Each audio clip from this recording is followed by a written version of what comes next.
Hello, welcome to another Crafty at Home Cafe. I'm Meg Miller, an Adult Services Librarian here at Pflugerville Public Library. And for this week's craft, we have a really fun one for you. We're going to be making mini card catalogs. For this, the first 30 people who sign up will get our standard bag of supplies. Something like this, though, you might actually be able to make with supplies you could get. Most of the stuff I got from the Dollar Tree. I did get a few things from Amazon. So our little wooden boxes here are these cute little drawer things from the Dollar Tree. And we're just going to flip them around because these have no drawer pulls. They just have a hole on the front. So you get 4 of these.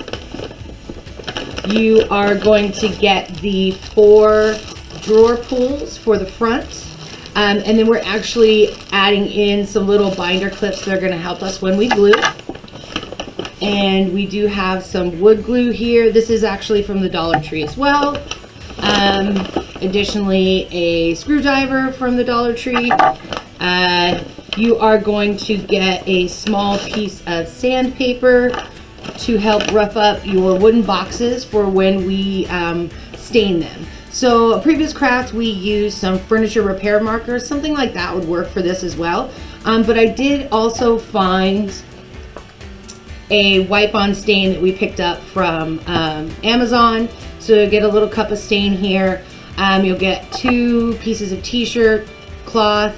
You can also use clean old t-shirts that you have around the house, and those will work as well. And you may want to put some gloves on for this one. The stain does come off the hands pretty easily, but we'll include 1 glove in there for wiping on the stain. All right, so let's start putting our mini card catalogs together. The little wooden boxes are wrapped in plastic, so you'll need to pull the plastic off of each one of the boxes. And then we're actually going to just go ahead and remove the drawer from the box. To start with, we'll want to glue the 4 boxes together before we stain them. This project is probably going to take you a couple of days. You'll want to do maybe a prep day where you take your 4 boxes and glue them together and let them set and dry, and then the next day you come back and do the staining and attach your hardware. All right, so I've got our 4 boxes and the little bit of wood glue here. So it looks like the wood glues are actually closed, so you'll need a pair of scissors or something to open them up. I'm just gonna trim that little tip off right there.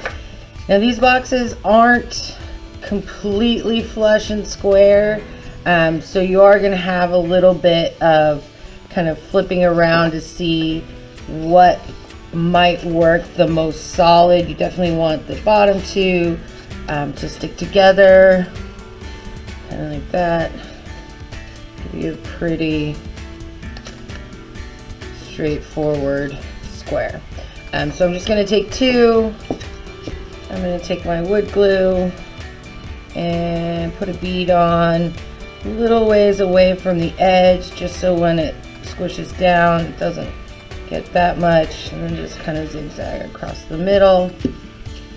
And I'm going to set my second box right on it, and this is where we've got the little binder clips for you. So I'm just going to take one of my binder clips and put it right here in the middle of that guy. Set him to the side. Let's see if I've got any glue coming out. I did a pretty good job. Alright, my second set of boxes. Made my glue bead. Middle, set them aside. And we're going to put the 2 and 3 together. My binder clip. I thought these are so fun. They have little smiley faces on them. And then once the craft is over, once you're done making it, you can actually use the binder clips for whatever you put inside. So this one had a little bit more glue that came out, so I'm just going to wipe away the excess glue, kind of get them as close on as I can. Definitely went too much glue on that one. Let's do some of that over here. And this guy, a little bit more glue in front. All right, and so now that we've got our two sides, we're going to want to put them together. So I'm going to pick one of these, and I'm going to do the same. So I'll probably do a little bit less glue. There we go. Got my line of glue on there. Put the lid back on my glue.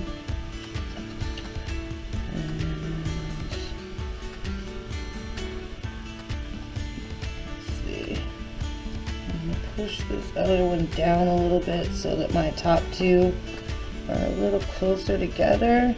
I can do this now while the glue is still damp, but once we get it on there and some of that glue starts to set, you're going to have problems if you need to make any movement. So now that I've got these two pieces together, I'm going to clamp them.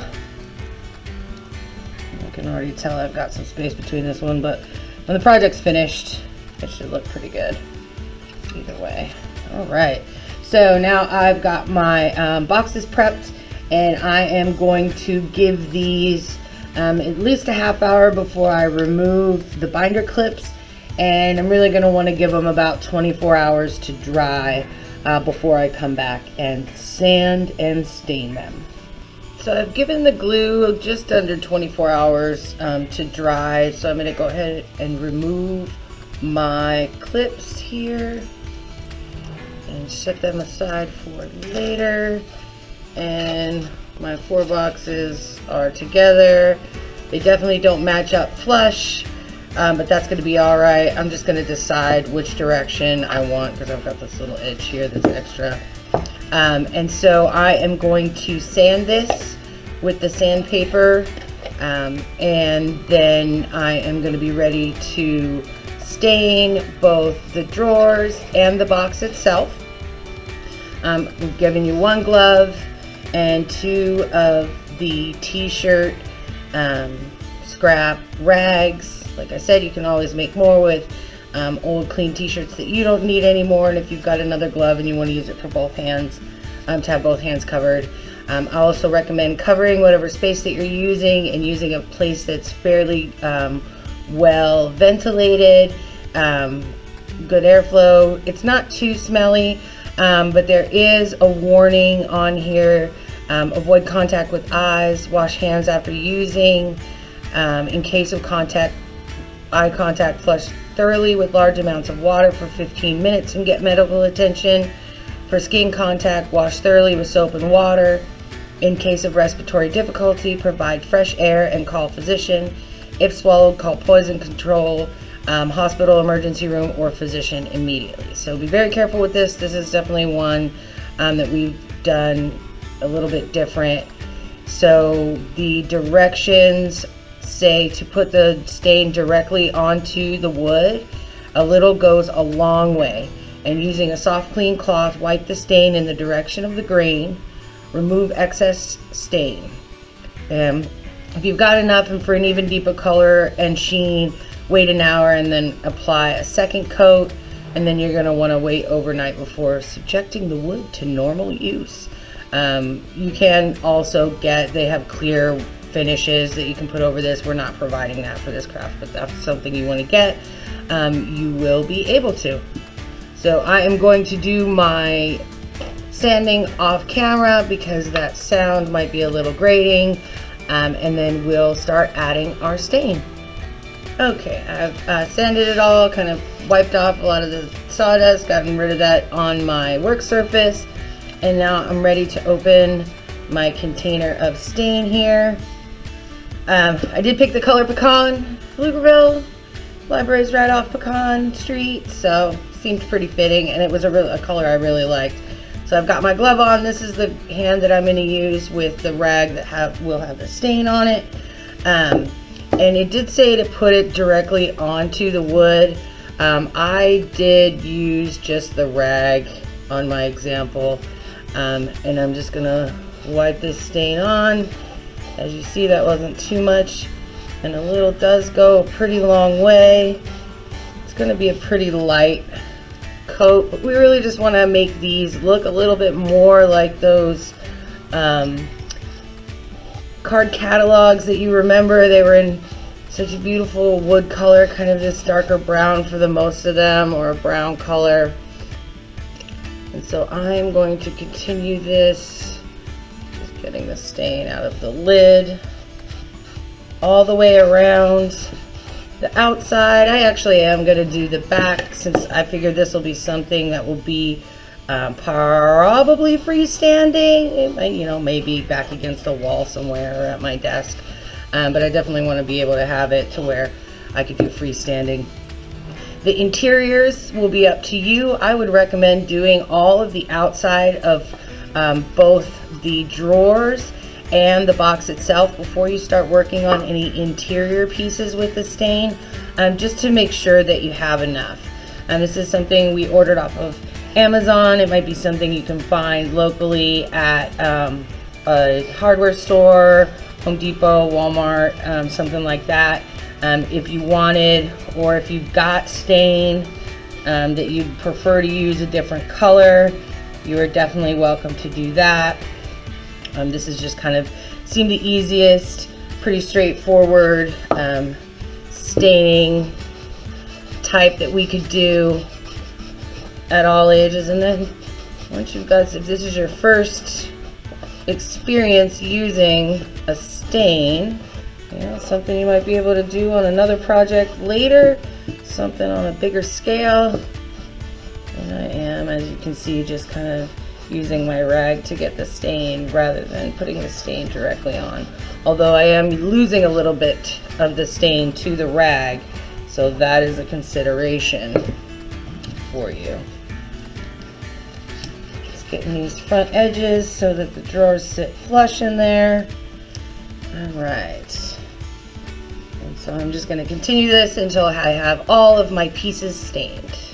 One last drawer to stain. I really kind of like this tactic of using my little cup of stain and just tilting my box and just putting a little bit on there. That's actually probably more than I really needed, and then just moving the stain. That's actually going to get me around to the other side too. Like it said, a little goes a long way, and this way I can even hold my ungloved hand inside the box for stability. Wiping with the grain, being close a little, getting a little on my hand, but I will wash that off with soap and water right now. And this rag at this point really has enough stain on it that I can kind of give the bottoms even a little bit of color just using the rag. So again, on this side, I'm going to tilt my box a little bit, bring my cup of stain to it, and just get a little bit on there, and then going with the grain, filling in and wiping that stain on. So I get enough. The side that they have designed as the pull-out with the shape cut, that's going to be your side tucked away. So if you decide you want to stain a little different, you don't have to stain that part.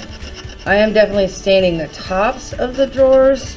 These little ledges are here, but I don't think I'm going to stain into the drawer itself, just for whatever I keep in there. I don't want it to have, you know, any of this stain kind of transfer over to what it is.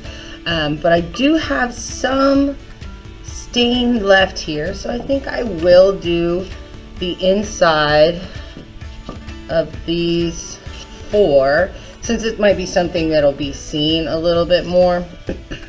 It's not going to be that easy because it's way down in there. So let's see. I can try my little trick, a little tilt trick. A little bit there, a little bit there. Gotta make sure it's about half. That way I can get in there. I'm going to spread it and then start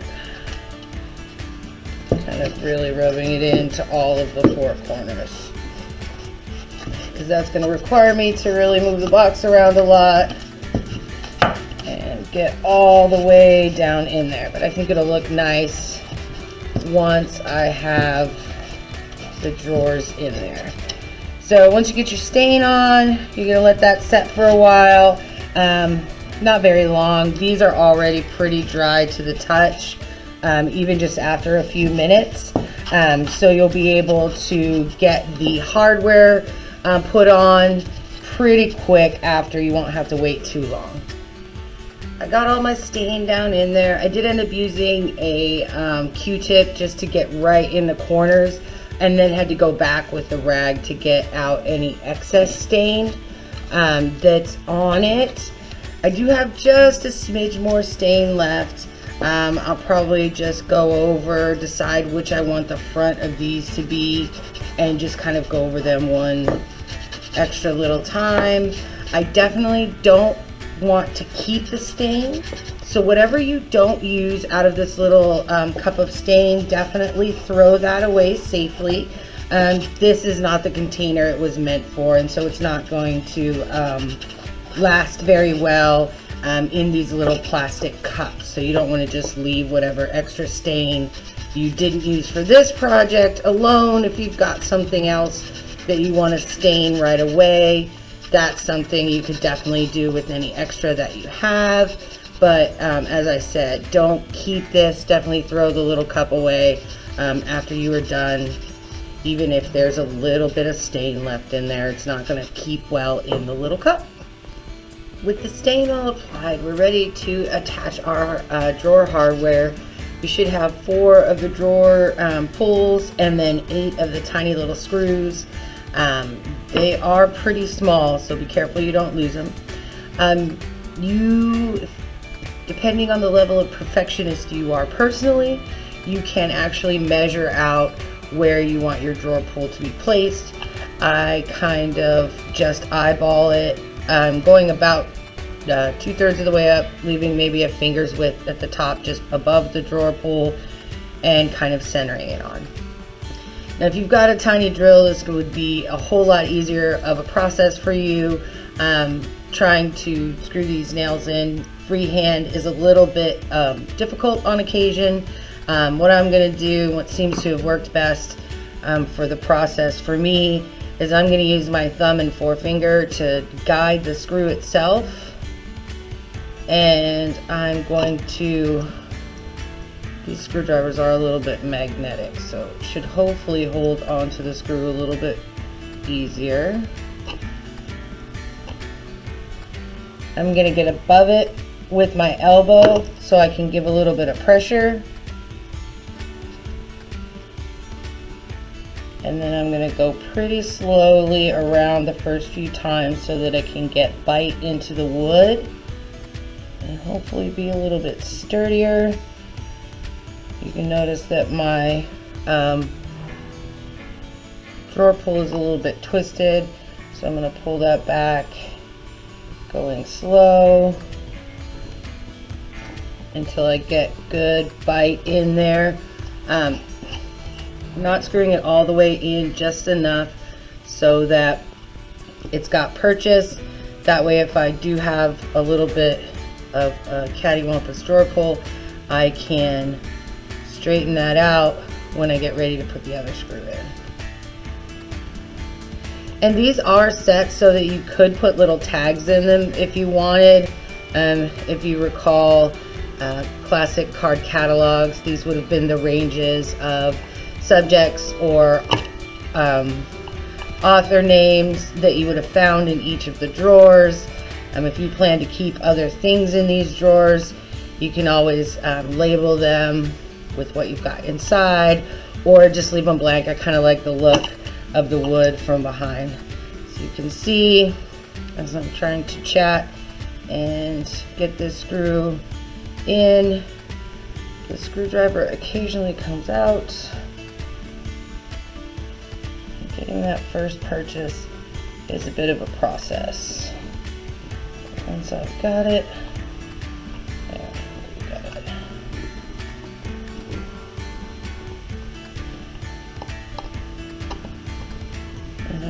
screw them the rest of the way in. These screws are fairly small, however, once they are in, they do leave a little bit of the screw poking out the back. If you've got a hot glue gun, you can just tack a little bit of hot glue on the back of those. That can save them, or some foam or something that you can cover those with. They're pretty small. Unless you're like really sticking your hands in those drawers, they very likely won't bother you too much, but just be aware that that pointy piece is in there so that you don't hurt yourself. All right, and with our drawer pulls all on, we will be able to put our mini card catalog. Call back to a classic library piece of furniture together. This is a big one. And as they are not all the same size, your drawers are going to fit in rather specific ones, so you may want to keep track of where the drawers came out. So here we go. We've got our little clips. We can put our clips in one drawer. Oh, but be careful, they fell right out the back since I had this tilted the wrong way. There we go, now they're in there. I've got some cardstock around. I think we're gonna make a few little cards to send home with these kits so that you can actually make possibly some library cards. I will say that early on in my library career, cataloging cards was a project I had to do, and I really kind of enjoyed it.